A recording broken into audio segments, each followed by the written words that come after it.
Durante 20 años sonrió en el púlpito y a medianoche bajaba al infierno. Anciano ejemplar, Biblia en la mano, vicio en el bolsillo. Cuando la puerta se cerró, la máscara cayó y lo que su esposa halló en el teléfono desató la caza. ¿El juez vivía en barro? Lo que hizo el comité, escúchalo ahora. Hay noches en las que el espejo te devuelve el rostro de un extraño. Un hombre con traje impecable, corbata bien anudada, Biblia bajo el brazo, sonrisa serena ensayada durante 20 años.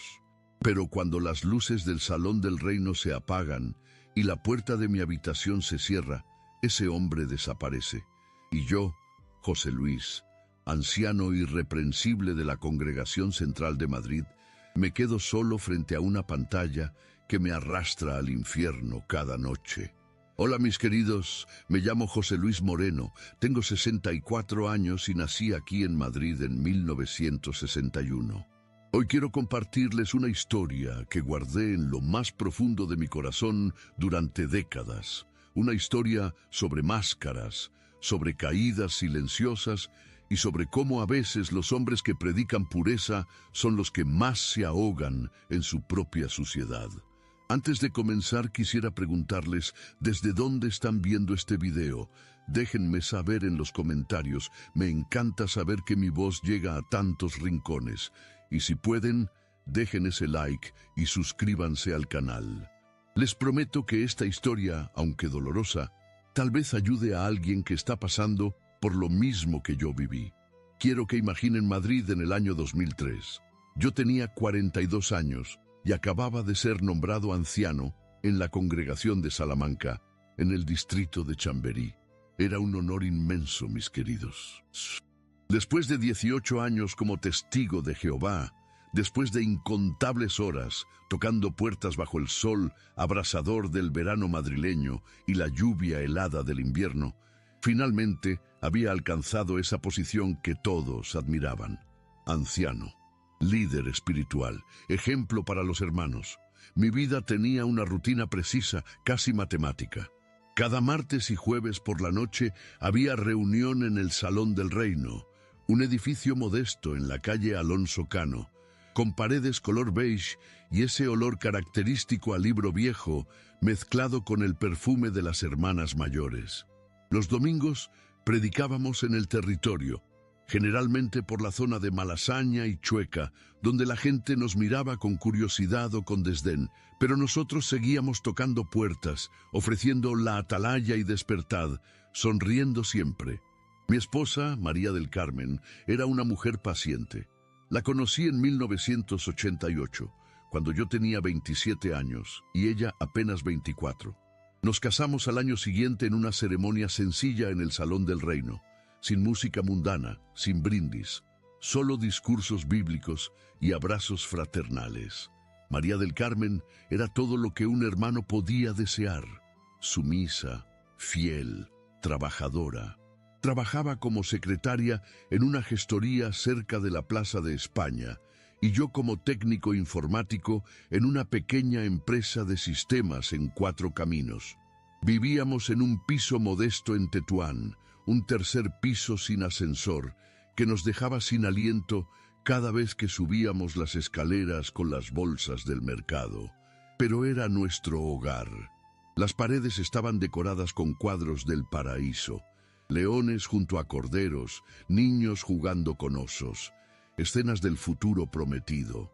En la mesita del salón siempre había ejemplares de la atalaya perfectamente apilados, y en el estante la colección completa de libros de la organización, la traducción del Nuevo Mundo, el libro Conocimiento, el Razonamiento, todos forrados con plástico transparente para que duraran para siempre.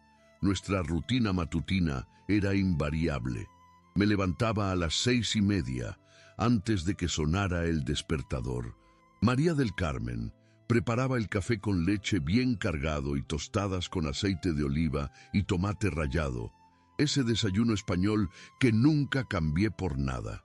Mientras desayunábamos, leíamos juntos el texto del día de la atalaya. Después, cada uno partía hacia su trabajo. Por las tardes, cuando yo llegaba primero, Ponía música del reino en el equipo de sonido y preparaba los discursos para las reuniones. María del Carmen llegaba sobre las 7, cenábamos algo ligero, generalmente tortilla de patatas o un poco de pescado, y luego, si no había reunión, veíamos algún programa tranquilo en la televisión. Los hermanos me tenían en alta estima. Cuando visitaba a los enfermos, llevaba siempre una bolsa con revistas nuevas y a veces alguna fruta del mercado de maravillas. Hermano José Luis, me decían con ojos brillantes, qué bendición tener un anciano tan dedicado. Yo sonreía, asentía, citaba algún versículo apropiado. En las reuniones de ancianos, los jueves después del estudio bíblico, nos reuníamos en la sala trasera del salón, una habitación pequeña con una mesa ovalada y sillas plegables, para discutir casos disciplinarios, nombramientos, problemas de la congregación. Yo tenía fama de ser firme pero justo. Cuando algún hermano confesaba un pecado, yo lo escuchaba con gravedad, citaba las escrituras pertinentes, recomendaba la disciplina apropiada. Hermano José Luis, me decían los otros ancianos, tienes un don para guiar espiritualmente a las ovejas.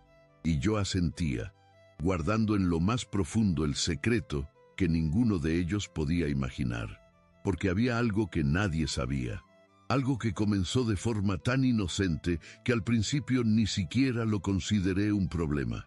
Fue en el año 2001, cuando en mi trabajo nos dieron las primeras computadoras con acceso a Internet. Yo que había crecido con máquinas de escribir y ficheros, de repente tenía el mundo entero a un clic de distancia. Al principio, solo consultaba páginas técnicas, foros de informática, noticias. Pero una tarde, por pura casualidad, apareció una ventana emergente, una imagen, un anuncio, y yo, en lugar de cerrarla inmediatamente como debía hacer, me quedé mirando. Fue solo un segundo, tal vez 2. Pero ese segundo bastó para que algo se encendiera dentro de mí. Esa noche, en casa, mientras María del Carmen dormía, abrí mi computadora portátil, una Toshiba gris que pesaba como una piedra, y busqué, solo para ver, solo por curiosidad. Es solo una vez, me dije, mañana lo olvidaré. Pero no lo olvidé. Al día siguiente volví a buscar, y al siguiente. Y pronto cada noche, después de que María del Carmen se durmiera, yo me quedaba despierto en nuestro pequeño estudio, con la luz del monitor iluminando mi rostro en la oscuridad, el tecleo suave del teclado, el clic del mouse, la descarga de adrenalina mezclada con una culpa que me comía por dentro. Los primeros meses intenté parar. Borraba el historial, borraba las cookies, borraba todo rastro como si así pudiera borrar también mi pecado. Oraba fervientemente. Jehová, perdóname, ayúdame a ser fuerte, ayúdame a vencer esta tentación. Pero las oraciones parecían rebotar en el techo, y cada noche la tentación volvía más fuerte. Comencé a notar cambios en mí. Me costaba mirar a María del Carmen a los ojos durante el desayuno. Cuando ella me preguntaba por qué dormía tan poco, yo inventaba excusas. Estoy preparando un discurso muy importante. Tengo que revisar unos casos de hermanos con problemas. No puedo dormir pensando en las responsabilidades. Ella asentía, confiada, creyendo en cada palabra. En el salón del reino, mi doble vida se volvía más pesada cada semana. Subía a la plataforma con mi traje gris oscuro, siempre gris o azul marino, nunca negro, que era considerado demasiado mundano, y hablaba sobre autocontrol, sobre pureza moral, sobre resistir las tentaciones de este mundo. Mi voz sonaba firme, segura. Citaba 1 Corintios 10:13, Dios es fiel y no dejará que sean tentados más allá de lo que pueden soportar. Y mientras lo decía, una vocecita en mi cabeza me gritaba, hipócrita, farsante, mentiroso, pero yo seguía adelante. Porque detenerme significaba confesarlo todo, y confesar significaba perderlo todo. María del Carmen comenzó a notar mi distancia emocional. Yo, que siempre había sido cariñoso aunque reservado, ahora me volvía frío. Cuando ella intentaba acercarse, yo fingía estar cansado. Cuando me preguntaba si algo andaba mal, yo sonreía y decía, estoy bien, solo un poco agotado con tantas responsabilidades. Ella insistía a veces, José Luis, siento que ya no me hablas como antes. Y yo, en lugar de abrirme, me cerraba más, porque ¿cómo iba a decirle la verdad? ¿Cómo iba a confesarle que el hombre con quien se había casado, el anciano que todos admiraban, era en realidad un impostor? Había un objeto que se convirtió en el símbolo de mi caída, mi teléfono móvil. En 2005 me compré uno de esos primeros smartphones, un Nokia con navegador básico de Internet. Lo justifiqué diciéndole a María del Carmen que lo necesitaba para estar localizable en caso de emergencias en la congregación. Pero la verdad era otra. Ese pequeño aparato negro se convirtió en mi portal secreto. Podía llevarlo a todas partes, en el trabajo, en el baño, en casa cuando María del Carmen salía a comprar, incluso en el salón del reino, durante las reuniones de ancianos, guardado en el bolsillo de mi chaqueta, vibrando con notificaciones que me hacían sudar frío. El sonido de una notificación se volvió mi peor enemigo. Cada vibración era un recordatorio de mi esclavitud.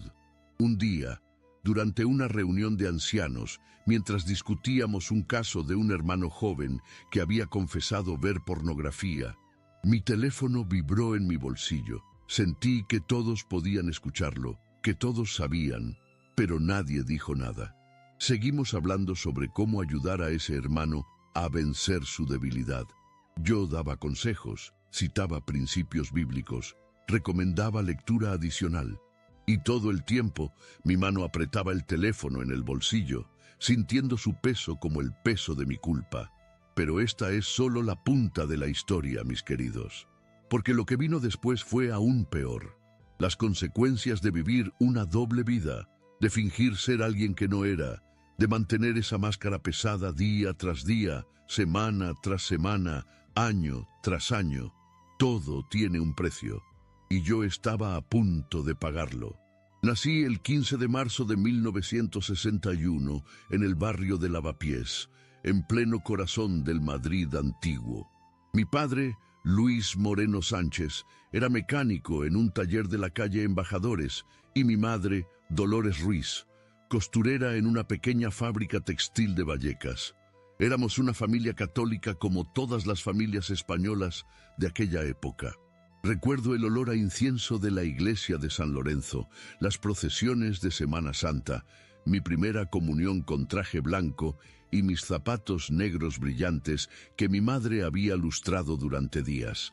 En 1975, cuando yo tenía 14 años, 2 hombres vestidos con trajes oscuros tocaron la puerta de nuestra casa. Traían revistas con ilustraciones coloridas y sonrisas amables. Mi madre los recibió con curiosidad. Eran testigos de Jehová.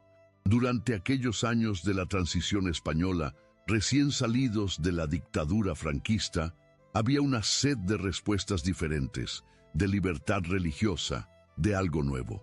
Mis padres comenzaron a estudiar la Biblia con ellos. Para cuando yo cumplí 16 años, en 1977, toda mi familia ya asistía regularmente al Salón del Reino de Chamberí. Dejamos de celebrar la Navidad. Mi madre guardó el Belén en el trastero y mi padre desenchufó las luces navideñas para siempre. Los Reyes Magos dejaron de visitar nuestra casa. Al principio me dolió ver a mis amigos del barrio celebrando mientras nosotros nos quedábamos en casa leyendo la Atalaya. Me hacía sentir diferente, excluido. Pero con el tiempo, esa diferencia se convirtió en orgullo. Nosotros éramos el pueblo elegido, ellos, parte del mundo condenado. Me bauticé el 23 de julio de 1978, en una asamblea de distrito en el estadio de San Mamés en Bilbao. Tenía 17 años. Recuerdo el agua fría de la piscina portátil, las miles de personas aplaudiendo, la sensación de pertenencia absoluta. Desde ese momento, mi vida tenía un propósito claro: predicar el reino hasta que Jehová trajera el fin de este sistema de cosas. Conocí a María del Carmen Jiménez en 1988 durante una asamblea regional en Valencia.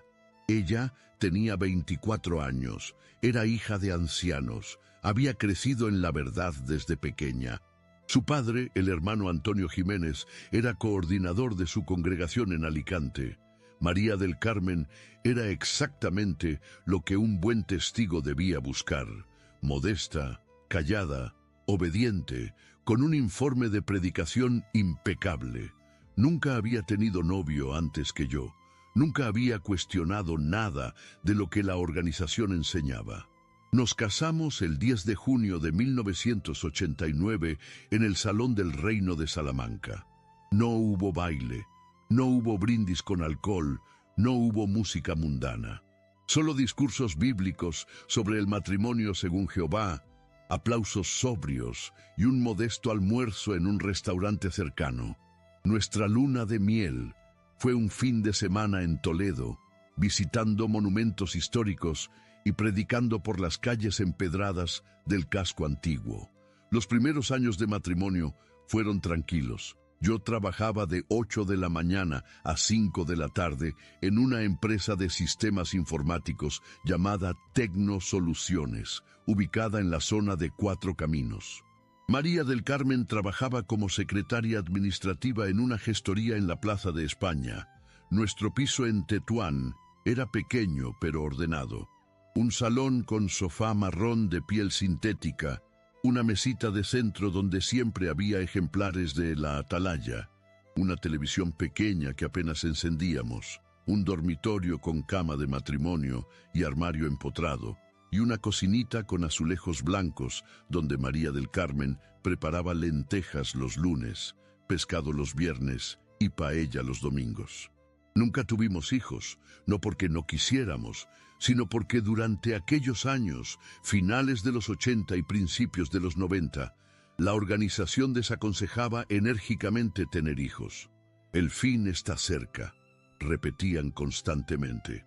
¿Para qué traer niños a un mundo que está a punto de ser destruido?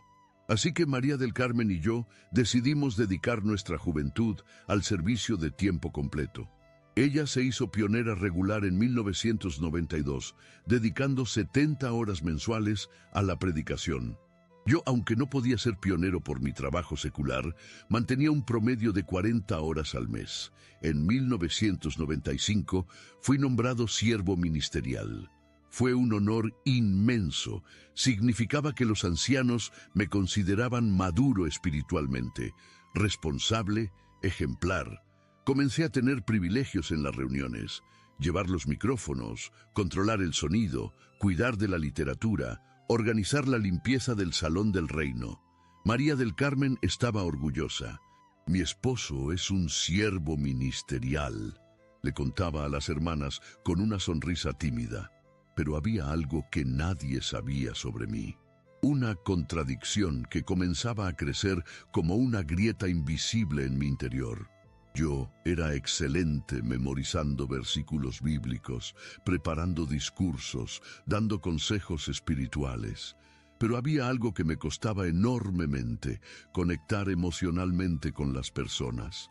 Era rígido, demasiado enfocado en las reglas, en hacer todo correctamente según el manual de procedimientos. María del Carmen a veces me decía con suavidad: «José Luis, a veces las personas necesitan un abrazo más que un versículo».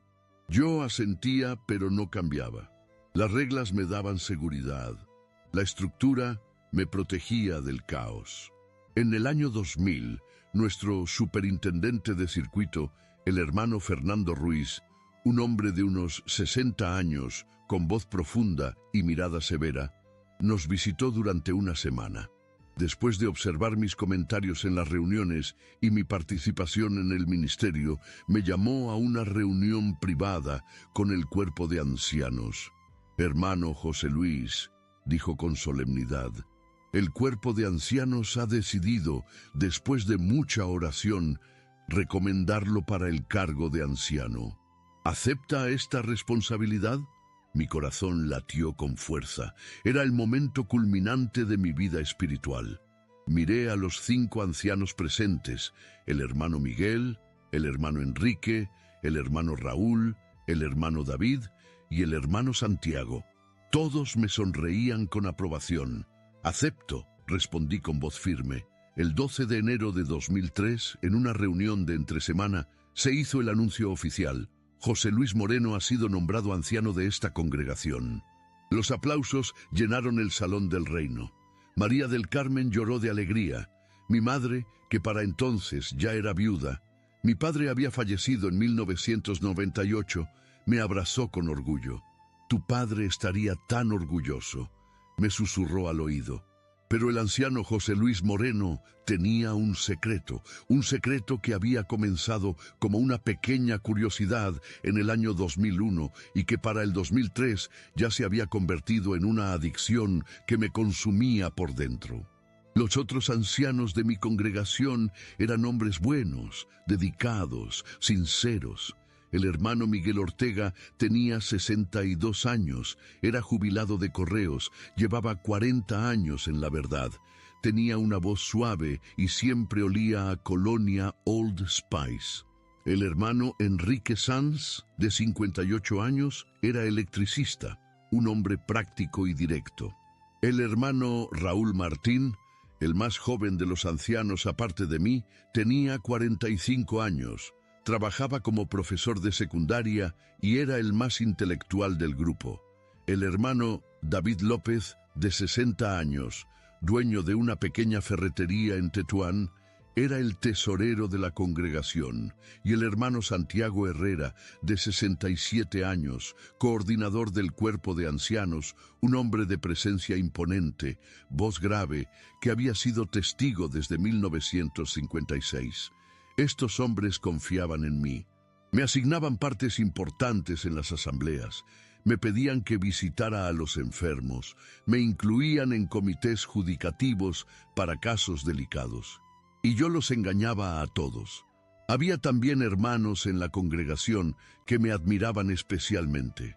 El hermano Javier Torres, un hombre de 35 años que luchaba con sus propias debilidades, había sido reprendido públicamente por fumar en secreto.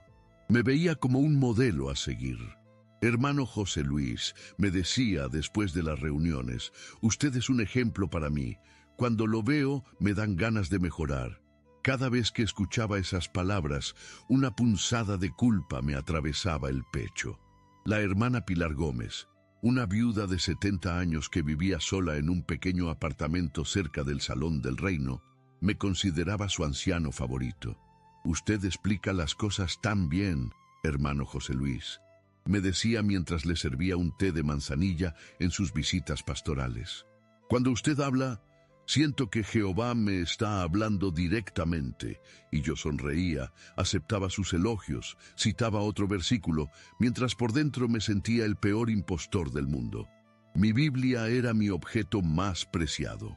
Una traducción del Nuevo Mundo, edición 1987, encuadernada en piel negra, con mi nombre grabado en dorado en la portada, José Luis Moreno Ruiz. Estaba llena de subrayados, anotaciones en los márgenes, referencias cruzadas.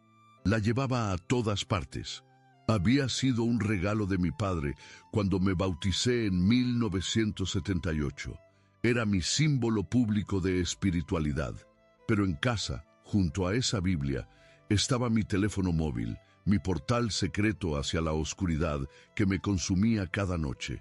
María del Carmen comenzó a notar cambios en mí alrededor del año 2004. Yo me volvía cada vez más distante, más irritable. Cuando ella intentaba conversar sobre asuntos personales, yo cambiaba el tema hacia cosas espirituales. Cuando ella quería intimidad física, yo inventaba excusas. «Estoy cansado, tengo que preparar un discurso, no me siento bien». La verdad era que mi adicción estaba robándome la capacidad de conectar auténticamente con mi esposa. «José Luis», me dijo una tarde de domingo después de la reunión, mientras preparábamos la comida, «siento que ya no me conoces, siento que vives en otro mundo». Sus ojos estaban húmedos. Yo, en lugar de abrazarla, en lugar de confesar, me puse a la defensiva. María del Carmen, tengo muchas responsabilidades. Ser anciano no es fácil. Necesito que me apoyes, no que me cuestiones. Ella bajó la mirada y no dijo nada más. Pero algo se rompió ese día entre nosotros, algo que nunca volvería a ser igual. Los otros ancianos, sin embargo, no notaban nada. En las reuniones de ancianos yo participaba activamente, daba opiniones sabias, citaba el libro de los ancianos, proponía soluciones bíblicas a los problemas de la congregación. Era eficiente, cumplidor, confiable. Nadie imaginaba que el hermano José Luis, el anciano irreprensible, llegaba a casa cada noche y caía en el mismo pecado que juzgaba en otros. Había un momento específico de la semana que se convirtió en mi tormento personal. Los jueves por la noche, después de la reunión de entre semana. Era el día en que los ancianos nos quedábamos para tratar asuntos confidenciales. Y fue un jueves de octubre de 2005 cuando todo comenzó a desmoronarse en mi interior, cuando tuve que juzgar a un hermano joven que confesaba exactamente el mismo pecado que yo escondía. Aquel jueves de octubre de 2005 quedó grabado en mi memoria como el día en que mi doble vida comenzó a derrumbarse por dentro. Era un jueves como cualquier otro. La reunión había terminado sobre las 10 de la noche. Los hermanos se despedían en el vestíbulo del Salón del Reino, comentando sobre el estudio bíblico, planeando el servicio del sábado. Yo ayudé a ordenar las sillas, a apagar las luces de la plataforma, a cerrar las ventanas. Rutina perfecta. Después, los 5 ancianos nos dirigimos a la sala trasera para tratar asuntos confidenciales. La sala era pequeña, casi claustrofóbica. Paredes color crema, una mesa ovalada de madera oscura con arañazos de años de uso, 6 sillas plegables metálicas que chirriaban cada vez que alguien se movía. Había una pila de carpetas manila sobre la mesa, cada una conteniendo informes de casos pendientes. El hermano Santiago, como coordinador, abrió la reunión con una oración. Su voz grave resonaba en aquel espacio reducido. Queremos pedirte sabiduría, Jehová, para tratar estos asuntos con justicia y amor. Terminó la oración y el hermano David sacó una de las carpetas. Tenemos un caso delicado, dijo con tono serio. El hermano Adrián Fuentes, de 24 años, solicitó reunirse con nosotros. Dice que necesita confesar algo que le está carcomiendo la conciencia. Adrián Fuentes. Lo conocía bien. Un joven callado, trabajador, que vivía con sus padres en Carabanchel. Trabajaba como dependiente en una tienda de electrodomésticos. Siempre llegaba temprano a las reuniones, siempre tenía su Biblia subrayada, siempre participaba con comentarios sencillos pero sinceros. Era el tipo de hermano que cualquiera consideraría ejemplar. ¿Qué quiere confesar?, preguntó el hermano Miguel. No lo especificó, respondió el hermano David. Solo dijo que era un pecado grave y que quería ayuda espiritual. El hermano Santiago miró su reloj. Son las 10:15. ¿Lo llamamos ahora? Todos asentimos. 5 minutos después, Adrián entró a la sala. Estaba pálido, las manos le temblaban visiblemente. Se sentó en la silla frente a nosotros y bajó la mirada. Hubo un silencio incómodo. El hermano Santiago lo rompió con suavidad. Adrián, hermano, estamos aquí para ayudarte. ¿Qué es lo que necesitas decirnos? Adrián tragó saliva. Sus ojos se humedecieron. Hermanos ancianos, comenzó con voz entrecortada. He caído en un pecado grave. Durante los últimos 2 años he estado viendo pornografía en internet. Sentí como si me hubieran clavado un cuchillo en el estómago. Mi boca se secó instantáneamente. Mis manos, apoyadas sobre la mesa, comenzaron a sudar. Miré a Adrián y vi mi propio reflejo. Vi mis propias noches de vergüenza, mis propias luchas secretas, mi propia doble vida. Pero yo estaba del otro lado de la mesa. Yo era el juez. ¿Con qué frecuencia?, le preguntó el hermano Raúl con tono clínico. Al principio era de vez en cuando, una vez al mes tal vez, pero fue empeorando. Ahora es casi todas las noches, confesó Adrián, y las lágrimas comenzaron a rodar por sus mejillas. He intentado parar, oro, leo la Biblia, boto mi teléfono, pero siempre vuelvo a caer. Me siento atrapado, me siento sucio, me siento como si Jehová me odiara. Cada palabra que salía de su boca era una descripción exacta de lo que yo vivía. Era como si Adrián estuviera leyendo mi diario secreto en voz alta. Sentí náuseas. El hermano Enrique le preguntó detalles. ¿Qué tipo de contenido? Si había compartido con otros, si había llevado a actos de masturbación. Adrián respondía con honestidad brutal, destruyéndose a sí mismo delante de nosotros. Hermano Adrián, dije finalmente forzando mi voz a sonar firme, aunque por dentro estaba desmoronándome. ¿Por qué esperaste tanto tiempo para confesar? Tenía miedo, respondió. Miedo de perder mi posición en la congregación, miedo de decepcionar a mis padres, miedo de que todos me miraran diferente. Pero ya no puedo más. Prefiero perder todo a seguir viviendo esta mentira. Esas palabras me atravesaron como balas. Prefiero perder todo a seguir viviendo esta mentira.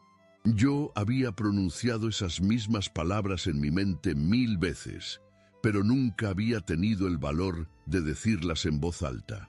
Los ancianos deliberamos durante media hora, mientras Adrián esperaba afuera. El hermano Santiago expuso las opciones según el manual de procedimientos, reprensión pública o privada, dependiendo del grado de arrepentimiento y del riesgo de que otros supieran del pecado. Todos estuvimos de acuerdo. Adrián mostraba arrepentimiento genuino. Se le daría una reprensión privada y se le asignaría un anciano para ayudarlo en su recuperación espiritual. ¿Quién quiere encargarse de él?, preguntó el hermano Santiago. Hubo un silencio. Los ancianos mayores alegaron falta de tiempo. El hermano Raúl dijo que ya tenía varios casos bajo supervisión. Todas las miradas se dirigieron hacia mí. José Luis, tú eres bueno con los jóvenes, dijo el hermano Miguel. ¿Podrías ayudar a Adrián? Quise decir que no. Quise gritar que yo era la persona menos indicada, pero asentí. Lo haré. Cuando Adrián volvió a entrar y le comunicamos la decisión, lloró de alivio. Gracias, hermanos. No los decepcionaré. Antes de irse, se acercó a mí y me estrechó la mano. Hermano José Luis, gracias por aceptar ayudarme. Usted es un ejemplo para mí. Cuando lo veo pienso, si él puede mantenerse puro, yo también puedo. Esa noche no pude dormir. Me quedé en el salón del piso, en la oscuridad, mirando al techo. María del Carmen dormía en el dormitorio. Yo estaba solo con mi conciencia. Hipócrita, me susurraba una voz en mi cabeza. Farsante, mentiroso. ¿Cómo vas a ayudar a Adrián cuando tú haces exactamente lo mismo que él? Los días siguientes fueron una agonía. Debía reunirme con Adrián cada semana para revisar su progreso espiritual. La primera reunión fue en una cafetería cerca de la calle Fuencarral, un sábado por la tarde.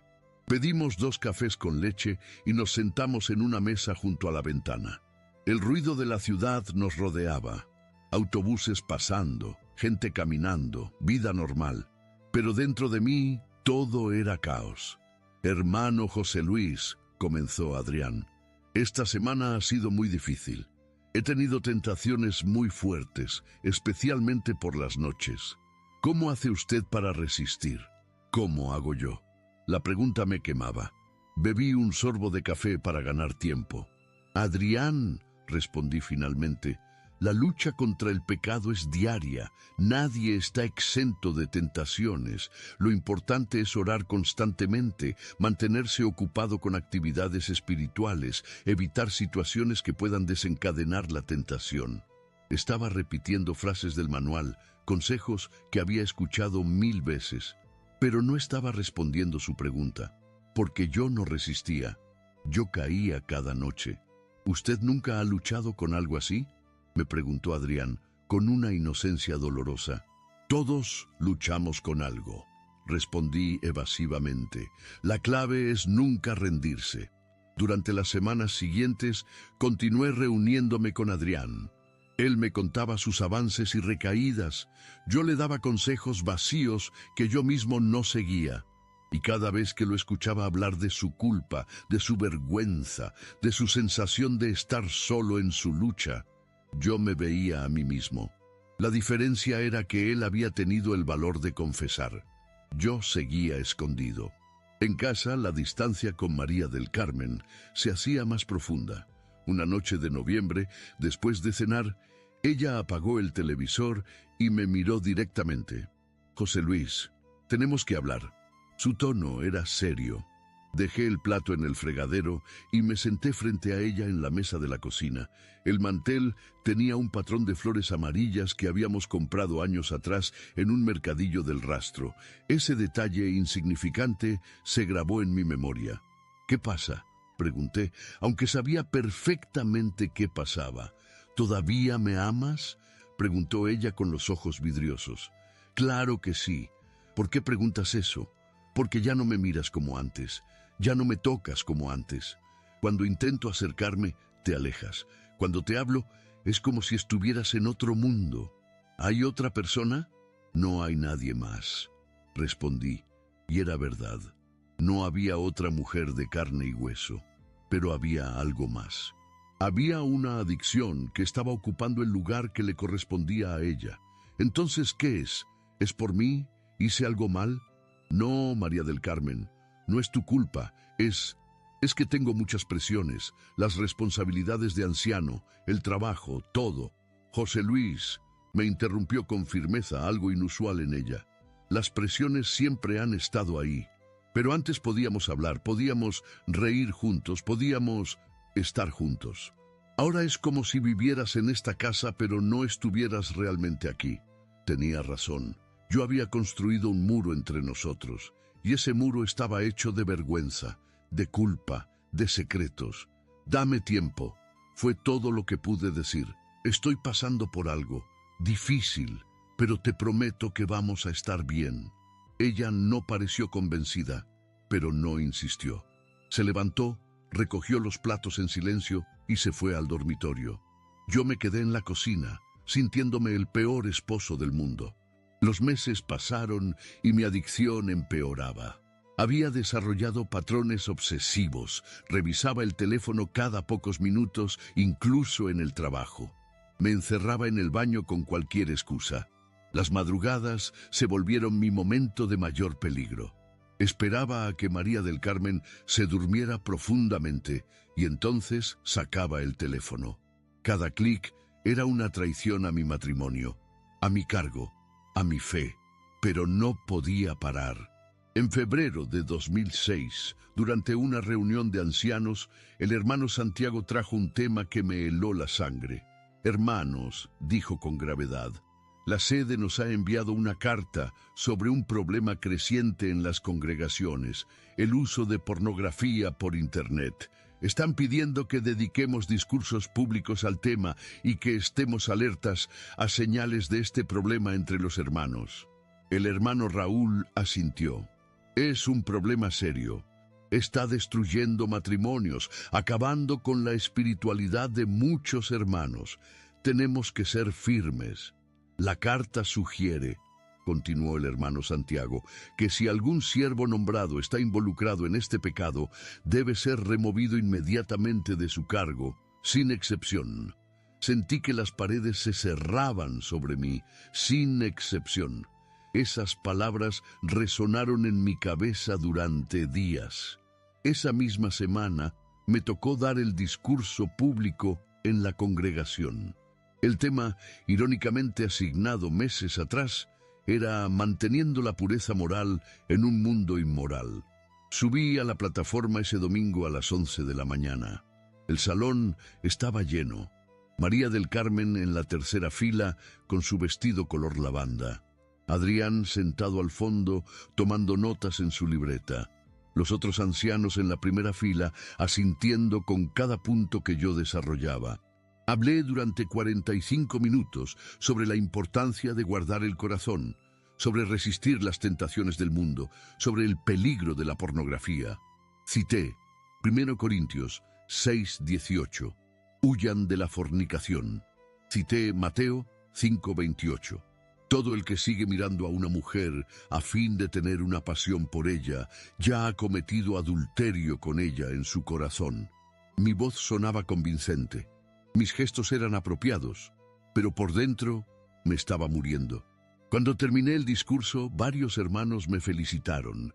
Muy bueno, hermano José Luis, justo lo que necesitábamos escuchar. ¡Qué discurso tan oportuno! Se nota que usted vive lo que predica. María del Carmen me abrazó después de la reunión. Estoy orgullosa de ti, me susurró. Yo asentí, incapaz de hablar.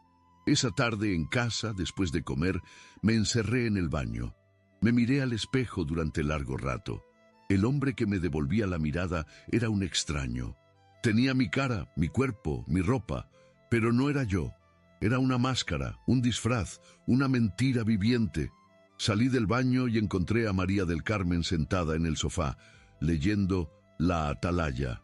La luz de la tarde entraba por la ventana, iluminando su pelo castaño. Era hermosa, era buena, me amaba y yo la estaba traicionando cada noche. María del Carmen, dije de repente. Ella levantó la vista.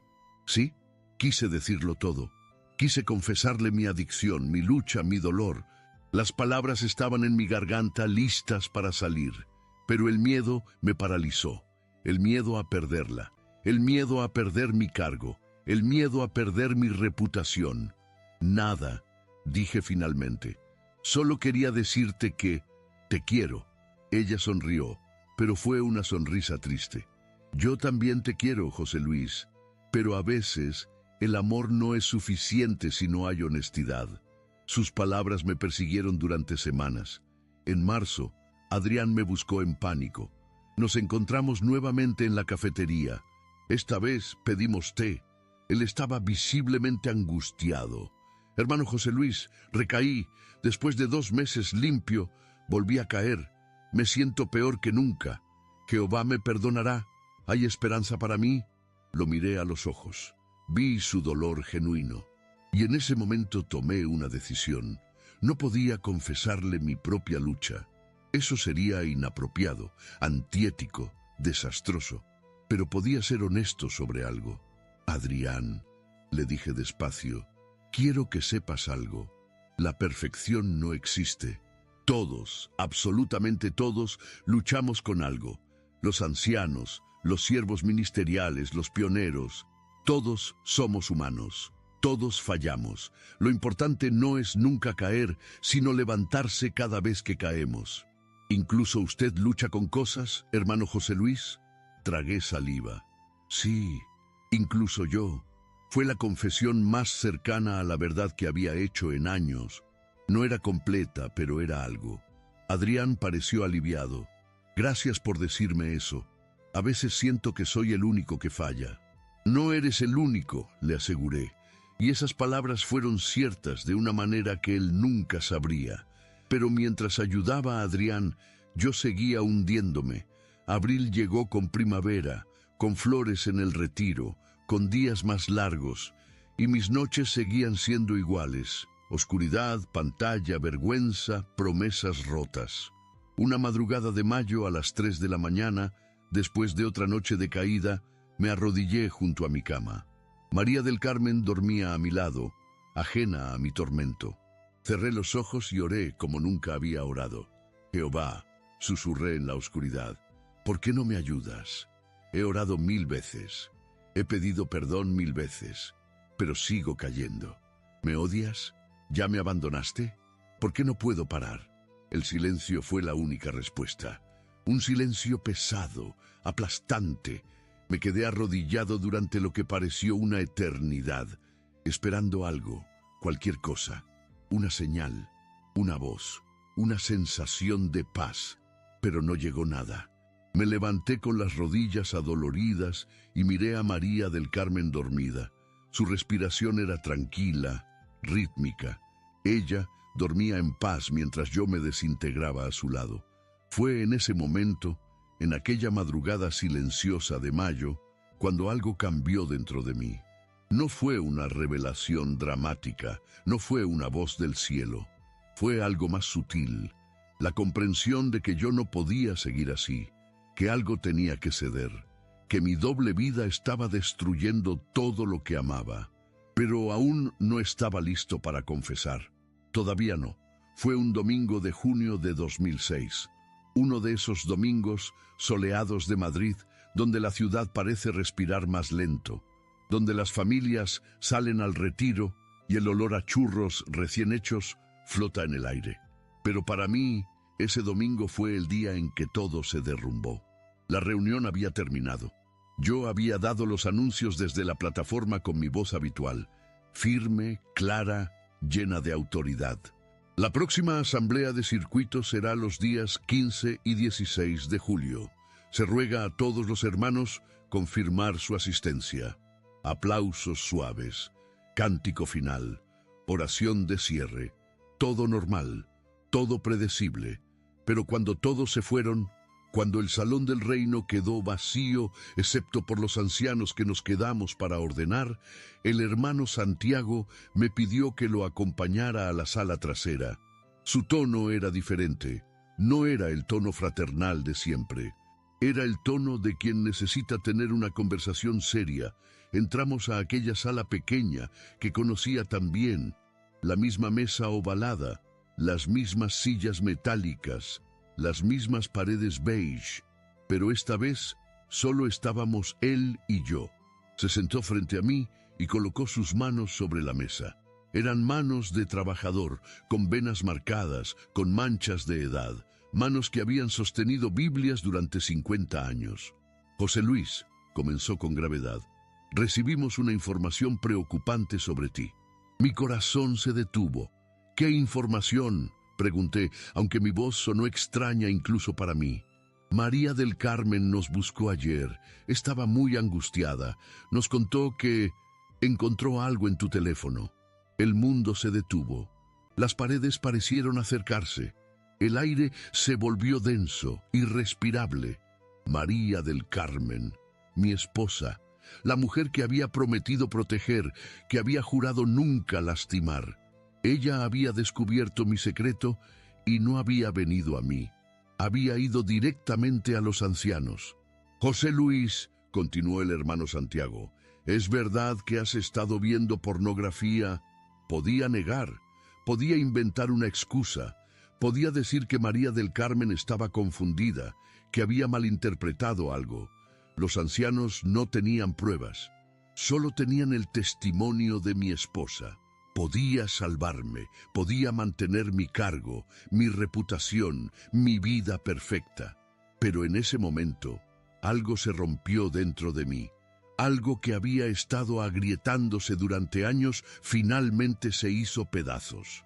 Y en lugar de mentir, en lugar de defender mi imagen, sentí que las palabras salían solas. Sí, dije simplemente, es verdad. El hermano Santiago cerró los ojos, respiró profundo. Cuando los abrió, había tristeza en ellos. Tristeza genuina, no juicio, no ira, solo tristeza. ¿Cuánto tiempo, José Luis? 5 años, desde el 2001. 5 años, repitió incrédulo. ¿Y todo este tiempo has estado sirviendo como anciano? Sí. ¿Has dado discursos sobre pureza moral mientras? Sí. ¿Has juzgado a otros hermanos por el mismo pecado que tú cometías? Esa pregunta me atravesó como una lanza. Pensé en Adrián, en su rostro lloroso confesando su adicción, en cómo yo le había dado consejos que yo mismo no seguía, en cómo le había dicho que había esperanza, que Jehová perdonaba, mientras yo me hundía cada noche más profundo. Sí, susurré, lo he hecho. El hermano Santiago se cubrió la cara con las manos. Por un momento pensé que iba a llorar. Cuando habló de nuevo, su voz temblaba ligeramente. José Luis, ¿entiendes la gravedad de esto? No solo has cometido un pecado grave, has vivido una mentira durante 5 años. Has engañado a tu esposa, a tus hermanos ancianos, a toda la congregación. Has ocupado un cargo que no merecías. Lo sé, dije, Y era cierto, lo sabía, lo había sabido durante años. ¿Has intentado parar? Miles de veces. He orado, he llorado, he suplicado a Jehová que me ayude, pero cada noche volvía a caer. Cada noche la tentación era más fuerte que yo. ¿Por qué nunca pediste ayuda? ¿Por qué nunca confesaste antes? Esa era la pregunta clave, la pregunta que yo me había hecho 1000 veces en la oscuridad de mis madrugadas sin dormir. Por miedo, confesé. Miedo a perder mi cargo, miedo a decepcionar a María del Carmen, miedo a que todos supieran que el anciano irreprensible era en realidad un farsante. Y preferiste vivir en la hipocresía antes que ser honesto. No era una pregunta, era una afirmación.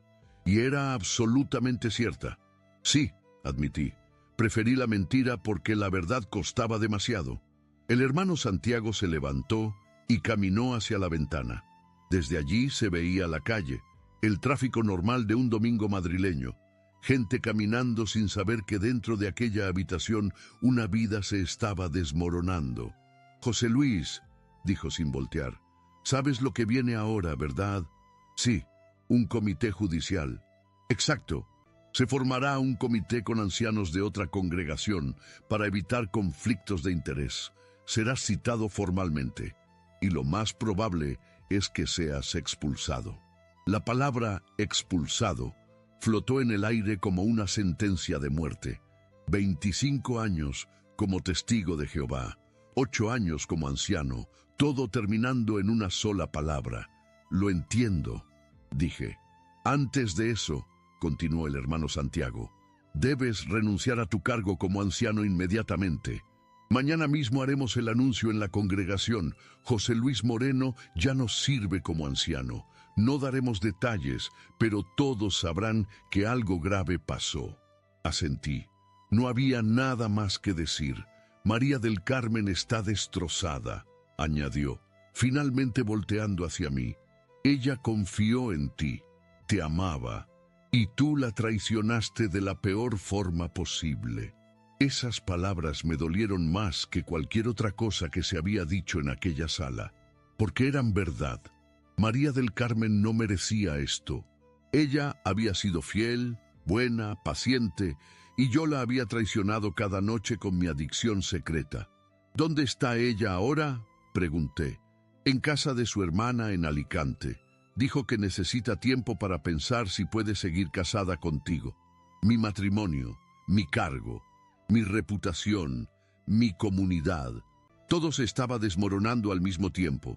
Pero por primera vez en 5 años sentí algo extraño, un alivio profundo, casi doloroso, como cuando te quitas una mochila pesadísima después de cargarla durante kilómetros. Duele quitarla. Los hombros quedan adoloridos, pero finalmente puedes respirar. Hermano Santiago, dije levantándome, sé que he fallado, sé que no merezco ninguna consideración, pero quiero que sepa algo. Estoy cansado de fingir, estoy cansado de ser alguien que no soy. Si ser expulsado es el precio de finalmente ser honesto, lo acepto. El hermano Santiago me miró largamente. José Luis, la honestidad que muestras ahora debiste mostrarla hace 5 años. Habría cambiado todo. Lo sé, admití, pero no tuve el valor entonces. Solo lo tengo ahora porque ya no me queda nada que perder. Salí de aquella sala con las piernas temblorosas. El salón del reino estaba completamente vacío, las sillas ordenadas en perfectas filas, la plataforma donde había predicado durante años. Todo seguía igual. Pero yo era completamente diferente. Por primera vez en 5 años, caminé hacia la salida sin cargar el peso de la mentira. Los días que siguieron a mi confesión fueron como vivir en una neblina espesa. El lunes por la mañana me levanté temprano como siempre, pero todo se sentía diferente. El piso estaba vacío. María del Carmen seguía en Alicante con su hermana. La mesa de la cocina, donde siempre desayunábamos juntos leyendo el texto del día, ahora tenía solo una taza de café. Solo mi taza. El silencio era ensordecedor. Fui al trabajo en el metro como cada día. La línea 1 desde Tetuán hasta 4 Caminos. 15 minutos de trayecto que conocía de memoria. Pero ese lunes, cada estación me parecía extraña, como si hubiera entrado en una versión paralela de mi vida. En la oficina, nadie sabía nada todavía. Mis compañeros me saludaron normalmente. «Buenos días, José Luis. ¿Qué tal el fin de semana?»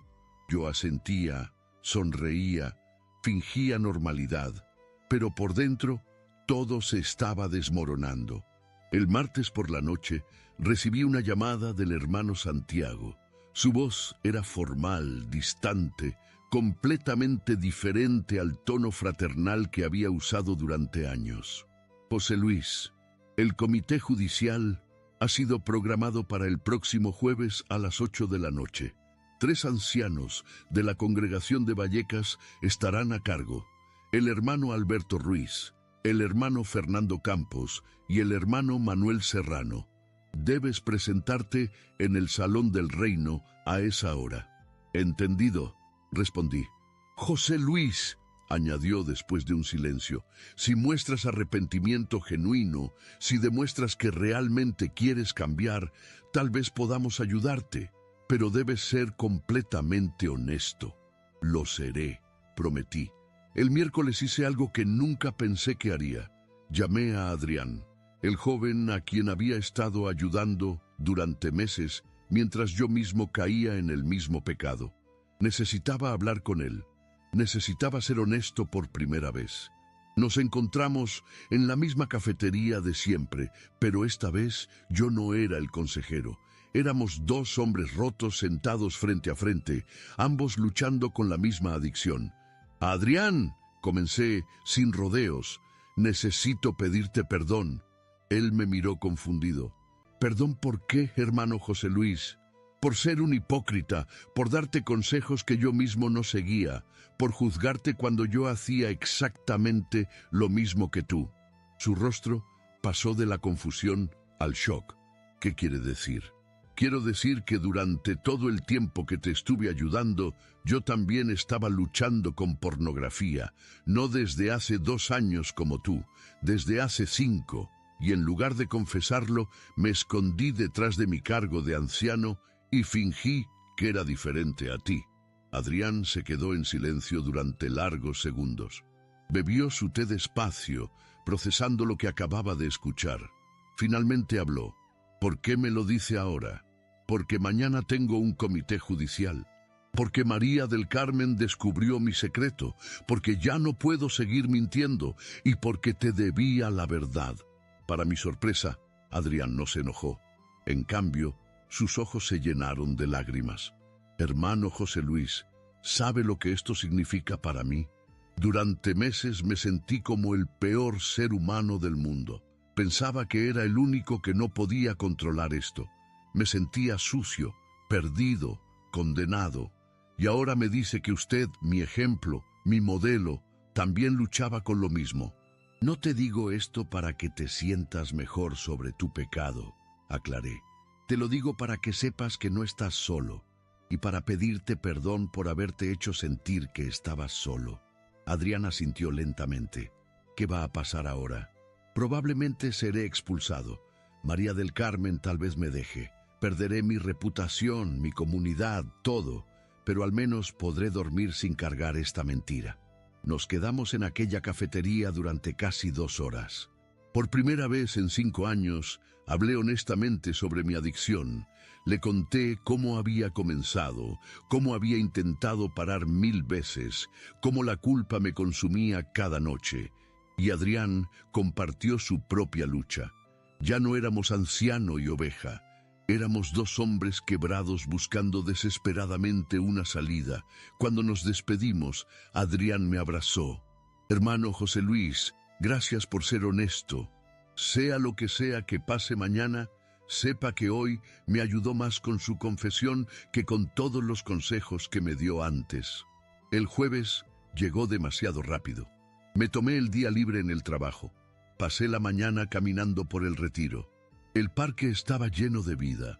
Niños jugando, ancianos alimentando palomas, parejas de enamorados en los bancos. Vida normal. Mientras mi vida se desmoronaba, A las 7 de la tarde me duché, me puse un traje limpio y salí hacia el salón del reino. Era la primera vez en 20 años que iba sin mi Biblia. La había dejado en casa intencionalmente, ya no merecía llevarla. Llegué a las 8 en punto. La sala trasera estaba preparada como siempre, la mesa ovalada, las sillas metálicas, un vaso de agua. 3 hombres que no conocía me esperaban. El hermano Alberto, de unos 60 años, de rostro severo. El hermano Fernando, 50 y tantos, con lentes gruesos. El hermano Manuel, el más joven, tal vez de mi edad, con expresión compasiva. Hermano José Luis, comenzó el hermano Alberto después de una oración inicial, estamos aquí porque has confesado un pecado grave. Pero antes de continuar, necesitamos saber, ¿es verdad lo que el hermano Santiago nos informó? ¿Has estado viendo pornografía durante 5 años mientras servías como anciano? Sí, respondí sin dudar. Es verdad. ¿Con qué frecuencia? Casi todas las noches, a veces más de una vez por noche. ¿Y durante todo este tiempo continuaste dando discursos, juzgando casos disciplinarios, visitando enfermos? Sí. ¿Alguna vez intentaste confesar antes? Muchas veces, pero el miedo siempre me detenía. Las preguntas continuaron durante casi una hora. Me preguntaron sobre el tipo de contenido, sobre si había progresado a actos físicos de inmoralidad, sobre si María del Carmen sabía. Respondí todo con honestidad brutal. Ya no tenía nada que ocultar. Luego vino la pregunta más importante. José Luis, ¿te arrepientes de lo que hiciste? Esa pregunta me hizo reflexionar profundamente. Me arrepentía. Por supuesto que me arrepentía de la adicción, de lastimar a María del Carmen, de traicionar la confianza de la congregación. Pero había algo más complejo. Me arrepiento de mi adicción, dije lentamente. Me arrepiento de haber lastimado a mi esposa. Me arrepiento de haber sido un hipócrita. Pero, hermanos, si les soy completamente honesto, también me estoy dando cuenta de algo más profundo. Durante años he vivido con un miedo constante. Miedo a no ser lo suficientemente bueno. Miedo al juicio. Miedo a perder la aprobación. Y ese miedo me llevó a esconderme en lugar de buscar ayuda. ¿Estás culpando a la organización por tu pecado?, preguntó el hermano Alberto con tono severo. No, estoy tomando responsabilidad por mis acciones.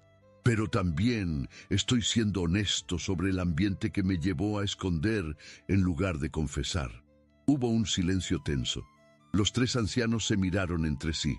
Finalmente, me pidieron que saliera mientras deliberaban. Esperé en el pasillo durante 40 minutos. El salón del reino estaba vacío y oscuro. Solo las luces de la sala trasera estaban encendidas. Me senté en una de las sillas donde había pasado miles de horas en reuniones. Recordé mi bautismo en 1978, mi nombramiento como siervo ministerial en 1995, mi designación como anciano en 2003. 25 años resumidos en 3 momentos. Finalmente me llamaron de vuelta. José Luis, comenzó el hermano Alberto con voz solemne, hemos deliberado y orado sobre tu caso.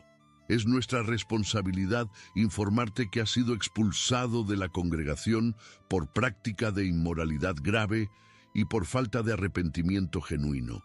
El anuncio será hecho en la próxima reunión de entre semana. Falta de arrepentimiento genuino, repetí. ¿Por qué dicen eso? Porque tu actitud sugiere que estás cuestionando los procedimientos de la organización, porque no mostraste la humildad que se espera de alguien en tu situación. Entiendo, dije levantándome. No había nada más que discutir. José Luis, añadió el hermano Manuel, el más joven con voz más suave, puedes solicitar ser readmitido después de 1 año. Si muestras cambios genuinos en tu vida, la puerta no está cerrada para siempre. Asentí y salí de aquella sala por última vez. Caminé por las calles de Madrid durante horas. No quería volver al piso vacío. Las luces de la ciudad parpadeaban, los bares estaban llenos de gente riendo. La vida continuaba normal para todos excepto para mí. En mi bolsillo, mi teléfono vibró, un mensaje de María del Carmen. El primero en días. Me enteré de la decisión. Necesito más tiempo para pensar. No me busques todavía. Leí el mensaje una y otra vez. No me busques todavía. Eso significaba que tal vez, solo tal vez, había una pequeña esperanza. O tal vez solo era la forma gentil de decir adiós. Esa noche dormí en el sofá. No podía entrar a nuestro dormitorio vacío. Me quedé mirando al techo en la oscuridad, escuchando los sonidos de la ciudad a través de la ventana. Por primera vez en 5 años, no sentí la tentación de sacar el teléfono. No porque fuera más fuerte, sino porque finalmente había tocado fondo. Y en el fondo, paradójicamente, encontré algo de paz. La máscara había caído. El anciano irreprensible ya no existía. Solo quedaba José Luis, un hombre roto, adicto, expulsado, solo, pero al menos por primera vez en años, un hombre honesto. Pasaron 3 meses antes de que María del Carmen volviera a casa. 3 meses en los que yo viví solo en aquel piso de Tetuán, trabajando durante el día, asistiendo a reuniones de un grupo de apoyo para adicciones por las noches. 3 meses de reconstruir mi vida desde cero, pieza por pieza. El grupo de apoyo lo había encontrado a través de un anuncio en un centro de salud. No era religioso. Era simplemente un grupo de hombres que luchaban con adicciones de todo tipo. Alcohol, drogas, pornografía, juego. Nos reuníamos cada martes y jueves en un sótano de una parroquia católica en Chamberí. El sacerdote que nos prestaba el espacio, el padre Antonio, era un hombre de 60 años con ojos amables y sin juicio. Aquí no importa de dónde vienes ni qué has hecho, nos decía siempre. Solo importa que estás aquí buscando ayuda. En aquellas reuniones aprendí algo fundamental, que la adicción no era solo un problema moral. Era también un problema emocional, psicológico, a veces incluso físico. Aprendí que el miedo y la vergüenza alimentan la adicción, creando un ciclo vicioso del que es casi imposible salir solo. Por primera vez en años, pude hablar abiertamente sobre mi lucha sin ser juzgado. Escuché historias de otros hombres que habían perdido todo: matrimonios, trabajos, familias. Y también escuché historias de recuperación, de hombres que habían encontrado el camino de regreso. Uno de ellos era Rafael, un ingeniero de 45 años que llevaba 3 años limpio. José Luis, me dijo después de una reunión, lo más difícil no es dejar la adicción, es aprender a vivir sin la máscara, es aceptar que somos imperfectos y que está bien no tener todas las respuestas. Esas palabras se quedaron conmigo. Durante aquellos 3 meses también busqué ayuda profesional. Comencé terapia con un psicólogo llamado Dr. Martínez, un hombre serio pero compasivo que me ayudó a entender las raíces de mi adicción. José Luis me dijo en una de nuestras sesiones, la pornografía era solo el síntoma. El problema real era el miedo. Miedo a no ser suficiente, miedo al juicio, miedo a no cumplir con las expectativas imposibles que te habías impuesto. Tenía razón. Durante años había vivido tratando de ser el anciano perfecto, el esposo perfecto, el testigo de Jehová perfecto. Y cuando fallaba, en lugar de buscar ayuda, me escondía más profundo en mi adicción. El anuncio de mi expulsión se hizo en la reunión de entresemana del jueves siguiente al comité judicial. Yo no estaba presente, pero Adrián me lo contó después. José Luis Moreno ya no es uno de los testigos de Jehová. Silencio. Ninguna explicación. Ningún detalle. Solo esa frase que borraba 25 años de mi vida en segundos. Algunos hermanos se quedaron en shock. Otros simplemente asintieron y siguieron adelante. Así funcionaba el sistema. Cuando alguien era expulsado, dejaba de existir inmediatamente para la comunidad. Adrián fue uno de los pocos que me buscó después. Hermano José Luis, me dijo en una llamada telefónica una noche, sé que no debería estar hablando con usted, pero necesito que sepa algo. Gracias por ser honesto conmigo aquel día en la cafetería. Me enseñó más sobre la gracia y el perdón con su confesión que con todos los discursos que dio durante años. Esas palabras me hicieron llorar. María del Carmen volvió un viernes de septiembre. Tocó el timbre sobre las 6 de la tarde. Cuando abrí la puerta, casi no la reconocí. Estaba más delgada, con el cabello más corto, con una expresión en los ojos que no había visto antes. Una mezcla de dolor y determinación. «Hola, José Luis», dijo simplemente. «Hola, María del Carmen». Nos sentamos en el sofá del salón. El mismo sofá donde habíamos pasado miles de noches juntos. Ahora nos sentíamos como dos extraños. «He estado pensando mucho», comenzó ella. «Durante estos 3 meses he orado, he llorado, he hablado con mi hermana, con mi familia, y llegué a una conclusión. Mi corazón latía con fuerza. ¿Cuál? Que no puedo seguir casada con el hombre que conocí. Ese hombre era una mentira, pero tal vez pueda conocer al hombre verdadero, si todavía queda algo de él». Tragué saliva. «María del Carmen, déjame terminar», me interrumpió con suavidad. «No voy a decir que te perdono porque todavía estoy procesando todo. No voy a decir que voy a quedarme porque no lo sé, pero sí voy a darte una oportunidad, una sola. Si vuelves a mentirme, si vuelves a esconderte, si vuelves a traicionarme de cualquier forma, me iré y no volveré». «Entiendo», dije, «y lo acepto. María del Carmen, sé que no merezco esta oportunidad, pero te prometo que voy a hacer todo lo posible por ser el hombre que debí ser desde el principio. Honesto, imperfecto, pero honesto». Ella asintió. «¿Estás recibiendo ayuda?». Le conté sobre el grupo de apoyo, sobre la terapia, sobre los 3 meses que había pasado trabajando en mí mismo. Ella escuchó en silencio. «Bien», dijo finalmente, «entonces vamos a intentarlo, pero con condiciones, nada de secretos, nada de teléfonos escondidos, nada de mentiras, y vamos a terapia de pareja». «De acuerdo», acepté inmediatamente. Los meses que siguieron fueron los más difíciles de nuestro matrimonio. Había días en que María del Carmen me miraba y yo veía el dolor en sus ojos. Había noches en que dormíamos en lados opuestos de la cama sin tocarnos. Había momentos en que pensé que todo estaba perdido, pero también había pequeñas victorias. Una mañana en que desayunamos juntos sin tensión. Una tarde en que ella me tomó de la mano mientras caminábamos. Una noche en que finalmente pude abrazarla sin que se apartara. La terapia de pareja con la doctora Ramírez nos ayudó a reconstruir la confianza lentamente. «El perdón no es un evento», nos decía siempre. «Es un proceso, y a veces es un proceso doloroso y largo».